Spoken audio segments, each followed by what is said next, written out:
নমস্কার বন্ধুরা, আমি তোমাদের মিহির দা। তোমরা অনেকেই আমাকে রিকোয়েস্ট করেছো এই ভিডিওটা বানানোর জন্য। ইউবি আনআর্মের ওপরে এই ভিডিওটা বানানোর জন্য তোমরা অনেকে আমাকে রিকোয়েস্ট করেছো, এবং এছাড়াও আমি তোমাদেরকে বিশেষভাবে থ্যাংক ইউ জানাতে চাই, কারণ তোমরা আমার ভিডিওতে খুব সুন্দর রেসপন্স করছো এবং তোমরা আমাকে প্রচুর প্রচুর কমেন্ট করছো। তোমরা যে বিষয়গুলো জানতে চাও সেগুলো আমাকে কমেন্টের মাধ্যমে জানাচ্ছ। তো সুতরাং তোমরা আমাকে আরো কমেন্ট করো, তোমাদের যা জানার বিষয় আছে, West Bengal police department, Kolkata police department সম্বন্ধে যা জানার আছে তোমরা আমাকে কমেন্টে জানাও। আজকের টপিকে চলে আসি। আজকের টপিক ইউবি আনআর্ম। তো ইউবি আনআর্ম আলোচনা করতে গিয়ে আমি এখানে এএসআই ইউবি এবং সাব ইন্সপেক্টর ইউবি এনাদেরকে নিয়ে আলোচনা করব। এনাদের কাজের কতটা প্রেশার, এনাদেরকে কি কাজ করতে হয়, এনারা কোথায় কাজ করেন, কি ধরনের কাজ করেন, ছুটি ছাড়া কতটা কি পান, বাড়িতে কিভাবে যেতে পারে বা বাড়ির সাথে যোগাযোগ কিভাবে রাখতে পারে, এই টোটাল বিষয়টা নিয়ে আমি এই ভিডিওটাতে আলোচনা করব। ভিডিওটাতে আমার চ্যানেলে যারা সাবস্ক্রাইবার তারা ভিডিওটা খুব ভালো করে দেখবেন, তোমাদের অনেক কনফিউশন ক্লিয়ার হয়ে যাবে। এবং যারা চ্যানেলটা এখনো পর্যন্ত সাবস্ক্রাইব করোনি, যারা চ্যানেলে প্রথমবার ভিজিট করছো, তারা অবশ্যই এই রকম ইনফরমেটিভ ভিডিও আমার চ্যানেলে যেগুলো আমি আপলোড করেছি এবং আগামী দিনে যেগুলো করব এগুলো দেখার জন্য এবং এগুলোর ইনস্ট্যান্ট নোটিফিকেশন পাওয়ার জন্য চ্যানেলটাকে অবশ্যই সাবস্ক্রাইব করে বেল আইকনটাকে প্রেস করে রাখবেন। তা সুতরাং চলে আসুন, টপিকে চলে আসি। তাহলে প্রথমে আমি ইউবি নিয়ে আলোচনা করছি। তাহলে ইউবি হচ্ছে আনআর্ম। ডিপার্টমেন্টে যখন একজন কনস্টেবল যখন ঢুকছেন, তিনি ট্রেনিং করার পরে তার ব্যাটালিয়ান পোস্টিং হয় এবং ব্যাটালিয়ান থেকে উনি জেনারেল ফোর্সের মতো ল অ্যান্ড অর্ডার ডিউটিতে, যদি ব্যাটালিয়ানে জেনারেল ফোর্সের মতো যদি উনি থাকেন, তাহলে 4 থেকে 5 বছর পরে ওনার পোস্টিং হয় ডিস্ট্রিক্টে। যখন ডিস্ট্রিক্টে উনি এলেন, যখন ডিস্ট্রিক্টে ওনার পোস্টিং হলো বা ডিপার্টমেন্টের নোটিফিকেশন অনুযায়ী উনি ডিপার্টমেন্টাল এক্সাম দিলেন। একজন কনস্টেবল ডিপার্টমেন্টাল নোটিফিকেশন যে উইলিংনেস, যে ডিপার্টমেন্টাল এক্সামের মাধ্যমে উনি পরীক্ষা দিলেন এবং উনি চুজ করলেন যে এএসআই ইউবি বা উনি চুজ করলেন সাব ইন্সপেক্টর ইউবি। তাহলে ওনার আনআর্মে পোস্টিং হলো এবং নর্মাল ওয়েতে একজন কনস্টেবলের যিনি ব্যাটালিয়ানে নর্মাল ডিউটি করেন, উনি ওনার পোস্টিং হলো ডিস্ট্রিক্টে, তাহলে উনি হলেন ইউবি। এবার আমি চলে আসি ডিস্ট্রিক্টের ব্যাপারে। ডিস্ট্রিক্টে একজন যে এএসআই ইউবি এবং একজন যে সাব ইন্সপেক্টর ইউবি, দুজন যে কনস্টেবল থেকে যারা আসছেন বা কনস্টেবল যারা আসছেন ডাইরেক্টলি যারা ডিস্ট্রিক্টে পোস্টিং হয়ে আসছে, কনস্টেবল থেকেই যারা ব্যাটালিয়ান থেকে ডিস্ট্রিক্টে পোস্টিং হয়ে আসছে, তো ব্যাটালিয়ানেও আমি বলেছি দু ধরনের ফোর্স থাকে। এই ডিস্ট্রিক্টে যারা পোস্টিং হয়ে আসছে ব্যাটালিয়ান থেকে বা যারা উইলিংনেসের মাধ্যমে, যারা উইলিং ভাবে এএসআই ইউবি এবং সাব ইন্সপেক্টর ইউবিতে যারা পোস্টিং হয়ে আসছে ডিস্ট্রিক্টে, তো ডিস্ট্রিক্টে দু ধরনের ফোর্স থাকে। এক হচ্ছে ডাব্লিউবিপি এবং আর এক হচ্ছে ডাব্লিউবিএপি। আমি আগের ভিডিওতে বলেছিলাম, আগের ভিডিওটা যারা দেখোনি তারা দেখে নেবে, তাহলে এই ডাব্লিউবিপি কারা আর ডাব্লিউবিএপি কারা এটা তাহলে ক্লিয়ার হয়ে যাবে। এবার আমি বলি, এই যে সাব ইন্সপেক্টর ইউবি এবং এই যে অ্যাসিস্ট্যান্ট সাব ইন্সপেক্টর ইউবি এবং সাব ইন্সপেক্টর ইউবি, এই দুজন যারা থানায় ডিউটি করছেন, যারা থানায় চাকরি করেন, তারা তাদের লেটার হেডে, এই যে শোল্ডারে যে লেটার হেড থাকে সেখানে তারা ডাব্লিউবিপি লেটার হেড থাকবে।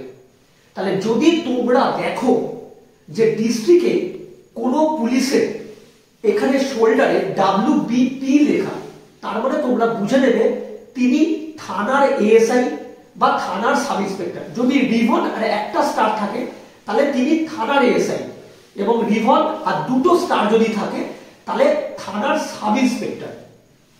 আবার এই এএসআই ইউবি এবং সাব ইন্সপেক্টর ইউবি যদি ওনার কলারের লেটার হেডে যদি ডাব্লিউবিএপি লেখা থাকে, মানে মানে ওয়েস্ট বেঙ্গল আর্ম পুলিশ লেখা থাকে, তাহলে তোমরা কি বুঝবে উনি পুলিশ লাইনের ফোর্স, উনি কিন্তু ইউবিডি ফোর্স, উনি কিন্তু আনআর্মেড ফোর্স।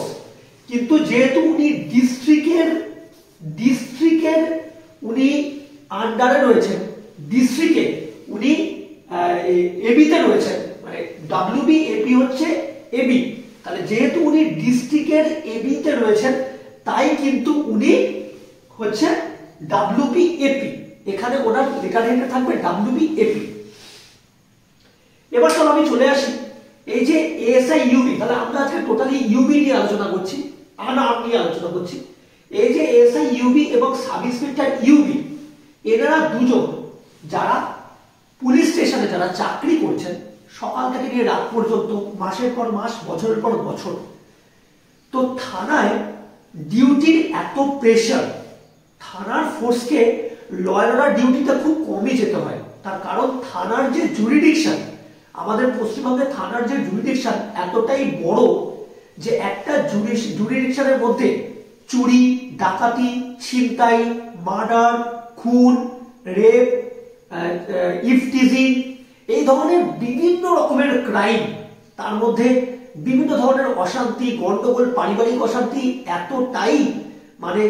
এতটাই বেশি যে একটা জুরিডিকশনের আন্ডারে যে থানা আছে সেই থানাতে খুব বেশি হলে যে কটা ফোর্স আছে, কনস্টেবল, এএসআই, সাব ইন্সপেক্টর, একজন ইন্সপেক্টর, যদি আইসি থানা হয় একজন ইন্সপেক্টর, তাহলে এই যে অল্প কজন ফোর্সকে দিয়ে এত বড় একটা জুরিডিকশন চালানো খুবই অসম্ভব ব্যাপার।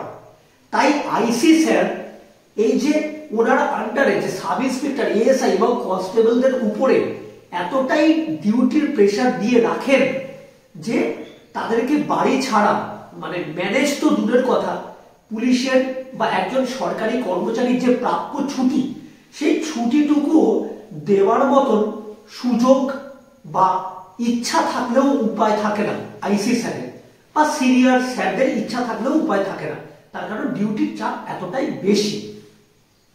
এবার আমি বলি, তাহলে সুতরাং বাড়ি যাওয়ার ব্যাপারটা আমি বোঝাতে পারলাম।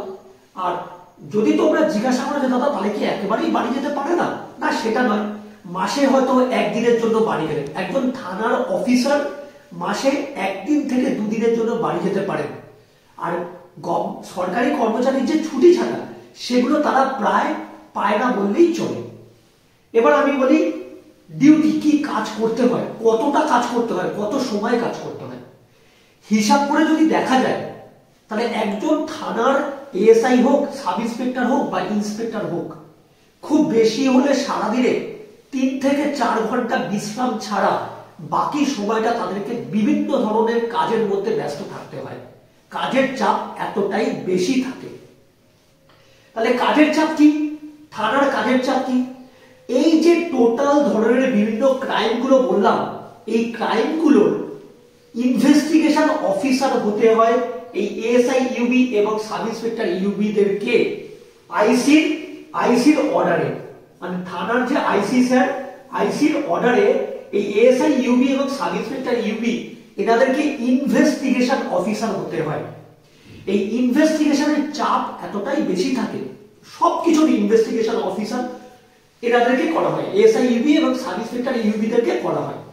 তো ইনভেস্টিগেশনের চাপ এতটাই বেশি থাকে যে দৈনন্দিন জীবনে তাদের এই কাজ ছাড়া বাকি আর কোনো কিছু টাইম থাকে না। তো থানার কাজ বেসিক্যালি আইপিসি, সিআরপিসি, ফৌজদারি মামলা, এখন বর্তমানে অবশ্য ভারতীয় কনস্টিটিউশনে আইন শৃঙ্খলার যে পার্টটা সেটা ভারতীয় ন্যায় সংহিতা হয়ে গিয়েছে, বিএনএস হয়ে গিয়েছে, তো এখন বিএনএস অনুযায়ী কাজকর্ম হয়। তো টোটাল থানার বিষয়টা আইন শৃঙ্খলা রক্ষার, মানে ডিরেক্টলি আইন শৃঙ্খলা রক্ষার সাথে যুক্ত, এবং তাই জন্য এনারা খুবই ব্যস্ত থাকেন।